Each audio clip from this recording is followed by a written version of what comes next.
Hi hello అందరికీ నమస్తే. అప్పటికప్పుడు ఎప్పుడైనా సరే స్వీట్ తినాలనిపించినప్పుడు ఇలా ఒక్కసారి గోధుమ పిండితో ఈ స్వీట్ అనేది చేసుకుని తినండి. చాలా టేస్టీగా అండ్ చాలా ఈజీ ప్రాసెస్లో అప్పటికప్పుడు అయిపోతుంది. ఇక నేను స్టవ్ మీద ఒక బాండి పెట్టేసి ఇక్కడ అరకప్పు దాకా బెల్లం తురుము అనేది తీసేసుకుంటున్నాను.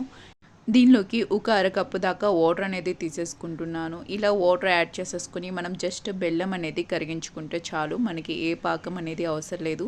ఇక్కడ నేను జస్ట్ బెల్లాన్ని అయితే కరిగించి తీసేసుకుంటున్నాను. చూడండి, చక్కగా మనకి బెల్లం అనేది కరిగిపోయింది. ఈ కరిగిపోయిన బెల్లం వాటర్ అనేది ఇక్కడ స్టవ్ ఆఫ్ చేసేసుకుని పక్కన పెట్టేసేసుకుందాము. ఇక్కడ నాకు బెల్లం వాటర్ అనేది పూర్తిగా కంప్లీట్గా చల్లారిపోవాలి. ఇప్పుడు నేను మరొక బౌల్ తీసేసుకుంటున్నాను. మరొక బౌల్లోకి అయితే ఇక్కడ 1 కప్పు గోధుమ పిండి జల్లించేసేసుకుంటున్నానండి. గోధుమ పిండి ఎప్పుడైనా సరే మనం జల్లించుకునేటప్పుడు ఇలా ఒక బౌల్లోకి తీసేసుకుని మనం విధంగా జల్లెడి కింద పెట్టేసేసి చక్కగా జల్లించేసేసుకుంటే, అంటే మనకి అటు ఇటు ఎడ్జెస్ అనేది పడుకోకుండా నీట్గా చక్కగా మనం తీసుకున్న బౌల్లోకి ఈజీగా మనం జల్లించుకోవచ్చు. ఇలా ఈ విధంగా నేను గోధుమ పిండిని అయితే జల్లించేసేసుకుంటున్నాను. ఇలా 1 కప్పు గోధుమ పిండిలోకి నేను ఇక్కడ 2-3 యాలకులు అనేవి కొట్టి తీసుకున్నానండి. అదేవిధంగా 1 పావు స్పూన్ అంత సాల్ట్ కూడా తీసేసుకుంటున్నాను. దీనిలోకి నేను 1 స్పూన్ కాజు బాదం డ్రై ఫ్రూట్స్ పౌడర్ అయితే తీసేసుకుంటున్నాను.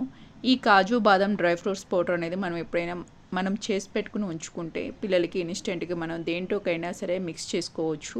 చాలా ఈజీగా ఉంటుందండి. ఇక్కడ అదేవిధంగా దీనిలోకి 1 స్పూన్ దాకా నెయ్యి అనేది తీసేసుకుంటున్నాను. ఇందాక మనం కరిగించుకున్న బెల్లం వాటర్ కూడా దీనిలోకి అయితే నేను యాడ్ చేసేసుకుంటున్నాను. ఇలా యాడ్ చేసుకున్నాక మొత్తాన్ని అయితే మనం ఈ విధంగా మొత్తాన్ని మిక్స్ చేసేసుకోవాలి. ఫస్ట్ వాటర్ అనేది యాడ్ చేయొద్దండి.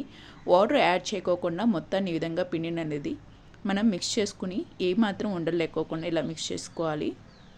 ఇలా మిక్స్ చేసుకున్న తర్వాతే దానిలోకి మనం ఇప్పుడు బెల్లం అనేది పర్ఫెక్ట్గా బెల్లం వాటర్ అనేది సరిపోయింది. ఇప్పుడు మామూలుగా మనం కొంచెం పిండి అనేది కొంచెం పలచన చేయటం కోసం అని చెప్పి నార్మల్ వాటర్ను కూడా కొంచెంగా నేనైతే ఇక్కడ యాడ్ చేసేసుకుంటున్నాను. ఇలా మనకి పిండి అనేది కొంచెం దోసపిండి టైపు, అంటే మరీను తిక్కుగా ఉండకూడదు, మరీను దోసపిండి అంత పలస కాదు, మనకి జస్ట్ ఏలికి టచ్ చేస్తే పడిపోకూడదు. ఇలా ఈ పిండి అనేది ఈ ప్యాటర్న్ అయితే మనకి రావాలి. సో మనకి ఇక్కడ ఏమాత్రం ఉండలు లేకుండా అనేది చూసుకోవాలి. నాకు ఇక్కడైతే పిండి అనేది రెడీ చేసుకున్నాను కదా. ఇప్పుడు నేను దీన్ని మనం యూస్ చేసుకోవటం కోసం అని చెప్పి ఇక్కడ నేను గుంట గరిటె అయితే యూస్ చేస్తున్నాను. అంటే గుంట గరిటెతో మనం వేసుకుంటే చక్కగా మనకి ఒక మాల్పూరి టైప్ అనేది వస్తుంది. ఇక్కడ స్టవ్ మీద ఒక బాండి పెట్టేసేసి దానిలోకి నేను ఇక్కడైతే ఆయిల్ తీసేసుకుని ఇక్కడ ఆయిల్ అనేది బాగా హీట్ అయ్యాక గుంట గరిటెలో ఉన్న పిండిని మనకి కొంచెంగా ఇలా నేను 3గా అనేది వేసేసుకుంటున్నాను. అంటే మనకి ఆయిల్కి సరిపోనంత మనం ఈ విధంగా కొంచెంగా వేసుకుంటే మనకి వేసుకున్న వెంటనే అవి మనం ఏమాత్రం కదపాల్సిన అవసరం లేదండి.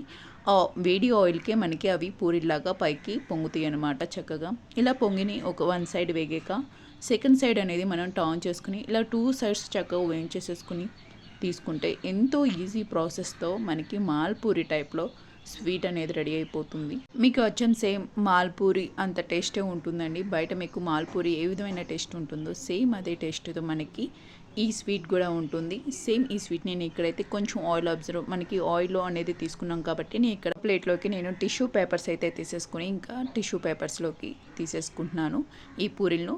మిగిలినవి కూడా సేమ్ ప్రాసెస్లో మనకి ఆయిల్ను బట్టి మనం పూరీలు అనేవి అడ్జస్ట్ చేసుకుని మనం చక్కగా గుంటగరిటతో వేసేసుకుంటే ఎంతో ఈజీగా ఇన్స్టెంట్గా ప్రిపేర్ అయ్యే గోధుమ పిండితో స్వీట్ అనేది చాలా ఈజీగా ప్రిపేర్ అయిపోతుందండి. ఇది మీరు మాల్పూరిగా కూడా యూజ్ చేసుకోవచ్చు. జస్ట్ పూరీని మనం మడతపెట్టి మధ్యలో కోవాని యాడ్ చేసుకుంటే మీకు గోధుమ పిండితోనే చాలా ఈజీ ప్రాసెస్లో మాల్పూరి కూడా తయారైపోతుంది.